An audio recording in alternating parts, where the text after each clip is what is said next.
Allô, bonjour frère Georges, j'espère que tu te portes très bien par la grâce de Dieu ainsi que la famille et les enfants. Donc, je sais que tu es très occupé en ce moment. Je voulais rapidement te faire part de ce que je comprends des deux images qui sont tellement illustrées, des images vraiment qui sont, qui expliquent tout sur le décès de son épouse. Et on peut constater que dans l'image de gauche, il y a une élévation diabolique. Et cette élévation est caractérisée par le lion qui a la couronne. Et ce lion-là, il y a lieu autant pour moi de préciser que ce lion, ce n'est pas le vrai lion. C'est-à-dire c'est le lion de 1 Pierre chapitre 5 à partir de versets 8 à 9. Et la boule noire qui est en haut, ça symbolise le domaine dans lequel il y a l'élévation, c'est-à-dire le domaine des ténèbres. Donc ça parle de lui-même, de l'élévation dans le royaume des ténèbres.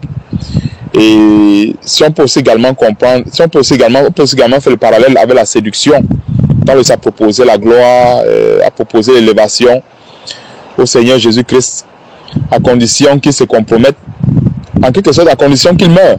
Il meurt dans sa foi. Et c'est donc ça qui se passe dans l'image de gauche. Donc il y a l'élévation dans le royaume des ténèbres. Et dans l'image de droite, il y a donc l'explication de cette élévation. Donc l'image de droite explique cette élévation-là. Parce que l'image de gauche, c'est tout simplement l'élévation. Mais l'image de droite, c'est l'explication de l'élévation.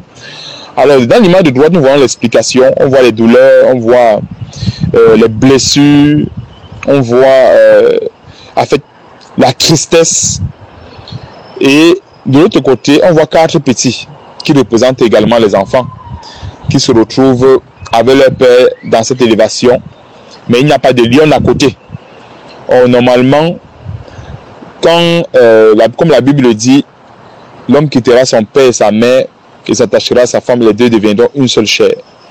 Et la précision voudrait bien que cette élévation soit avec son épouse. Et tu vois qu'en fait, la lionne, elle est absente dans les deux images. Et c'est tout simplement un lion qui se retrouve, que ce soit dans l'image de gauche ou bien dans l'image de droite, avec une élévation. Et l'autre détail, c'est qu'on voit les 4 enfants et la mère n'est pas là. Donc, voilà un peu ce que je comprends de cette image qui est tellement révélateur du décès de son épouse. Et voilà ce que j'avais à te dire, quoi. Et Achille, quel discernement tu as eu en décryptant le message subliminal au travers de cette image? C'est exact ce que tu as dit. Nous avons affaire à un sacrifice humain. Et un détail que tu ne sais peut-être pas, c'est que Maslow Tchinassi a 4 enfants. Voilà un détail. Il n'y a rien par hasard. Si les chrétiens pouvaient avoir les yeux ouverts, ce serait merveilleux parce qu'ils ne seraient plus grugés, envoûtés, escroqués, jetés en enfer par ces pasteurs vampires de la criminalité évangélique en bande organisée. Très bon discernement. Et autre chose aussi, autre chose à ajouter, sur la photo, il a 4 enfants, 4 lions. La femme n'est pas sur la photo. Les 4 enfants sont sur la photo. Et lui, il a les blessures transpercées, le dos transpercé par les flèches. Mais où est la femme, où la lionne? Sur la photo. La lionne est morte. Et rappelez-vous qu'il a publié ça la veille de la mort de sa femme. Donc c'est un message subliminal. La femme n'est pas sur la photo. C'est lui qui a pris les flèches. Et ce n'est pas étonnant que le bandit, le général de la folie, Makosso, vienne nous défendre en disant justement ce qui est dans cette publication. Il y a un prix à payer. L'élévation a un prix. Il faut sacrifier. Et après, il y aura une gloire plus tard. En fait, c'est l'évangile du royaume maintenant. Même les couronnes là, c'est l'évangile du royaume maintenant. Et ils ont programmé des funérailles grandioses au stade de Kinshasa, qui seront une célébration de ce sacrifice. En tout cas, derrière Jésus-Christ, nous avons la loupe. Nous reviendrons pour décrypter tout ce qui va se passer. Et quand vous allez déjà sur les réseaux sociaux, les différentes photos qui sont publiées, c'est une célébration. Les gens sont au deuil, ils prennent des selfies. Et tous ces personnages qui sont autour de maçonnerie Sunassi, vous avez affaire à des francs-maçons. C'est le Gotha, c'est les loges de la franc-maçonnerie à Kinshasa. J'ai beaucoup de choses à dire là-dessus, plaisir dans les jours à venir. Rien ne sera caché de ces funérailles qui se passeront au stade de Kinshasa. Rien ne sera caché. Nous allons passer la loupe, montrer ce qui est caché. Depuis des années, nous dénonçons ces choses. Les gens ne veulent pas comprendre.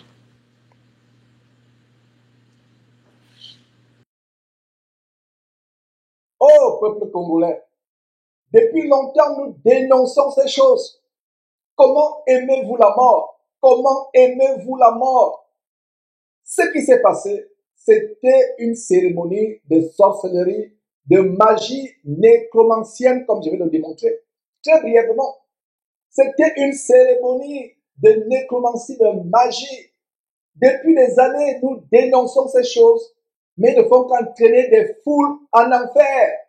En enfer. Eh, Pati ya Congo, Batu ya Congo, Bana ya Congo, Nakebi Sabino, Bambula Ebele, Tango Molai, contre ma pasteur Oyalokuta, ma pasteur Kindoki, Kasiboyo Kakate, Boso Solakate, Bomoni Sikoyo, Kindoki ya Polele,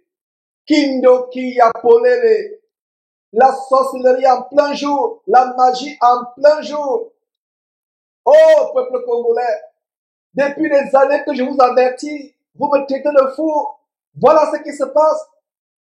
Les accidents de circulation, les morts qui sont passés, les caméras, les télévisions, ils montrent le grand concert, mais ils ne montrent pas les gens qui meurent dans les accidents de circulation la nuit après le concert, ou bien 2 semaines, 2 mois après. Ils ne montrent pas les fausses couches, les femmes qui divorcent, les enfants qui meurent, les familles qui sont détruites. C'était la magie nécromancienne en plein jour. C'était la magie nécromancienne.